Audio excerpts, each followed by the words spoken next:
বৃদ্ধাশ্রমের মধ্যে কার আশ্রয় গ্রহণ করে? আমার মা বাবা, আমার গর্ভধারিণী মা, আমি যার ঔরস থেকে জন্ম নিয়েছি, আমার জন্মদাতা পিতা, কখন তারা আশ্রয় গ্রহণ করে?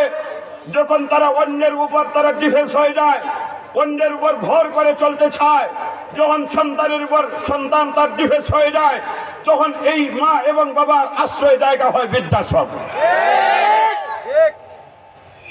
আমি আপনাদের খেদমতে জানতে চাই, বর্তমান বাংলাদেশে যতটি বৃদ্ধাশ্রম আছে, বৃদ্ধাশ্রমে হাজার হাজার বৃদ্ধ মা বাবা আশ্রয় গ্রহণ করেছে, তাদের লালন পালনের জিম্মাদারি গ্রহণ করেছে সরকার।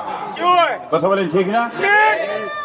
আমি আপনাদেরকে চ্যালেঞ্জ করে বলতে চাই, শিক্ষাই জাতির মেরুদণ্ড যদি হইত, তাহলে যে শিক্ষার মাধ্যমে আজ হাজার হাজার মা এবং বাবা বৃদ্ধাশ্রমে আশ্রয় গ্রহণ করেছে, সরকার লালন পালনের জিম্মাদারি গ্রহণ করেছে, এরা কারা?